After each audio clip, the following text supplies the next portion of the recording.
정션 박스와 풀박스의 용도를 쓰시오입니다. 정션 박스 보시면 조인트 박스로 되어 있어요. 뭐다? 전선을 조인트 한다는 거예요. 어떻게? 우리가 전선을 결합한 이 전선과 이 전선을 결합하는데 이렇게 이 전선이 있습니다. 그리고 이 전선이 있는데 전선 이렇게 해서 이렇게 조인트 하는 거예요. 근데 이것을 공기 중에서 아무렇지도 않게 조인트 하면은 안전이 조금 떨어지겠죠. 그래서 전선 상호 간의 접속 시 접속 부분이 이 접속하는 부분이 외부로 노출되지 않도록, 그러니까 어떤 박스 안에서 접속을 하면은 더 안전성이 증대한다는 겁니다. 그래서 접속 부분이 외부로 노출되지 않도록 하기 위해서 설치한다. 이것이 정션 박스 혹은 조인트 박스라고 보시면 됩니다. 전선 접속하는 박스. 풀박스는 뭐냐? 풀박스는 얘는 뭐냐? 정션 박스는 전선 상호간 접속 시죠. 풀박스는 자주 나오는 뭐냐? 25m 전선관을 설치를 하는데 길이가 25m가 넘어요. 너무 길면은 이렇게 전선관입니다. 너무 길면 여기에 풀박스라는 시설을 하는 거. 그래서 여기서 다시 이렇게 전선관을 이어가는 겁니다. 어떻게? 전선의 통과를 용이하기 위해서 배관의 도중에 설치하는데, 즉 이 말이요. 너무 기니까 25m가 넘으면은 너무 길어서 전선 밀어 넣죠. 그거 당기죠. 너무 길면은 작업하기가 힘들기 때문에 전선의 통과를 용이하기 위해서 여기에서 한번 관을 해서 뺍니다.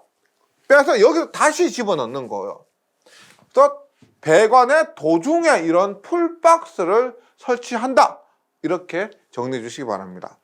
지중전선에 화재가 발생한 경우 화재 확대 방지를 위해서 케이블이 밀집 시설되는 개소의 케이블은 난연성 케이블을 사용해서 시설하는 것이 원칙입니다.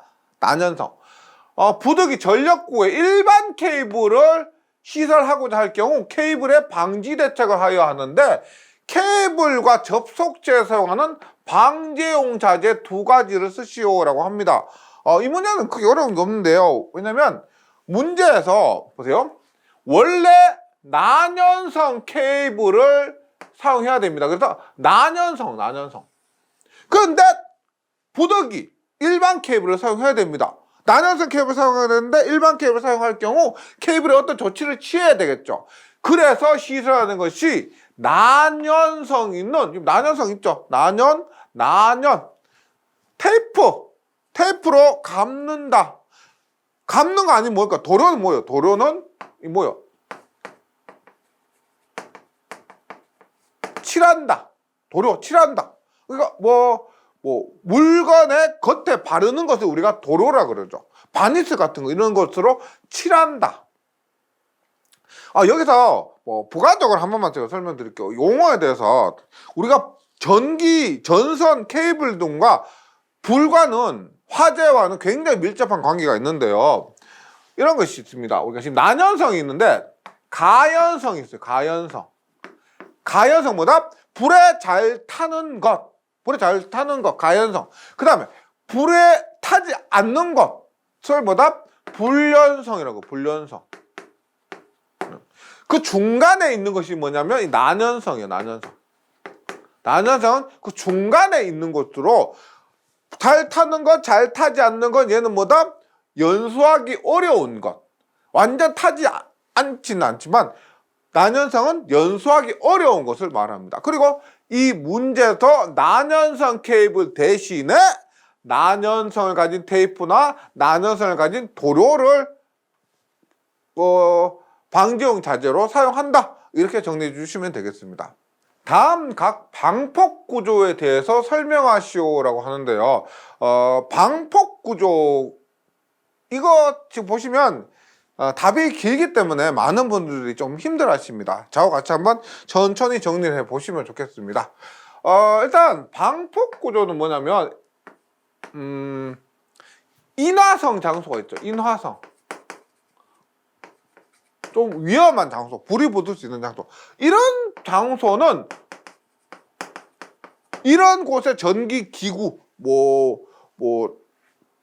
차단기나 아니면 전동기 이런 것들을 설치했을 때 폭발의 가능성이 있습니다. 그래서 방폭 구조를 사용하는데요.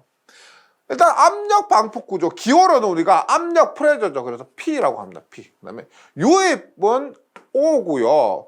안전증은 E가 됩니다. E. 그다음에 본질 안전은 I. 약어도 타 시험에서 이제 나온 적이 있습니다. 그래서 압력 방폭 구조, 유입 방폭 구조, 안전증 방폭 구조, 본질 안전 방폭 구조가 있고, 여기에 뭐 하나 더 한다고 하면은 내압 방폭 구조도 있습니다.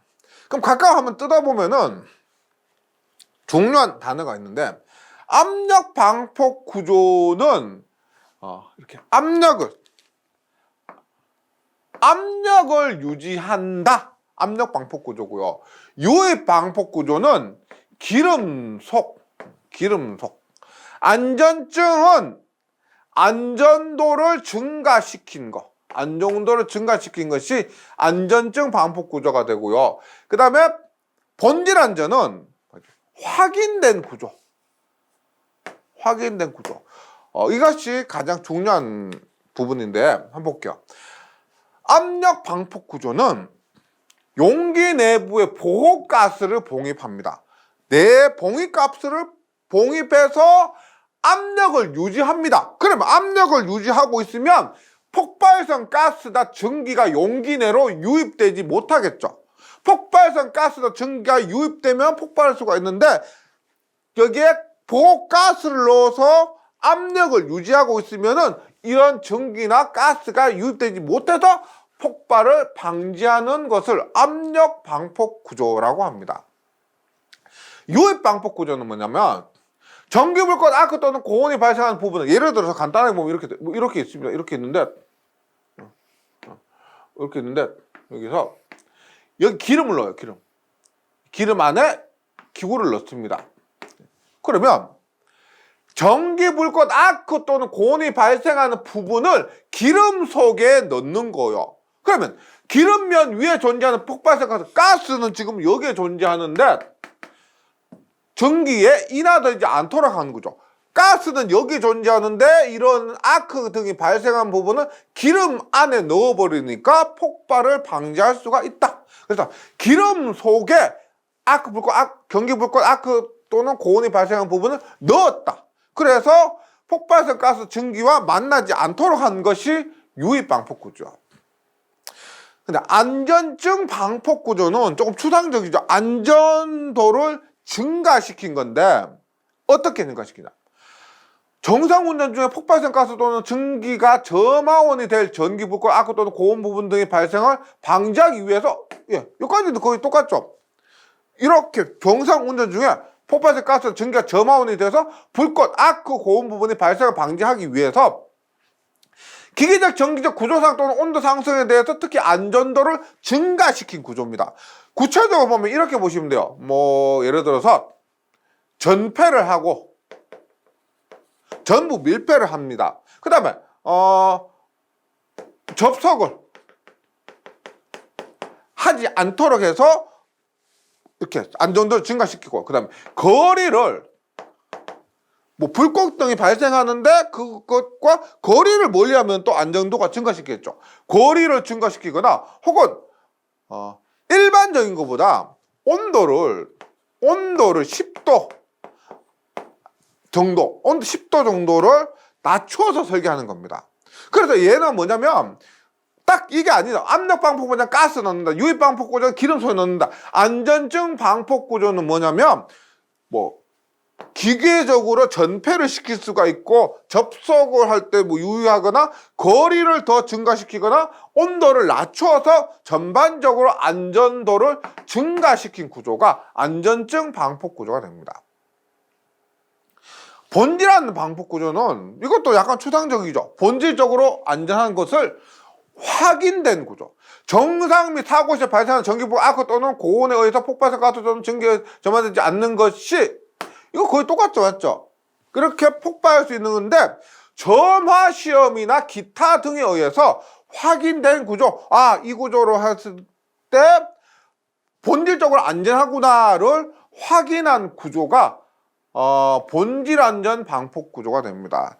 제가 간단하게 설명을 드렸는데 이러한 부분을 조금 정리해 주시면은 또 써보는 연습이 필요하겠죠. 머릿속에 이렇게 떠올리고 머릿속에 정리하는 것보다 실제 글로 써보는 연습을 꼭 좀 해주시기 부탁드립니다.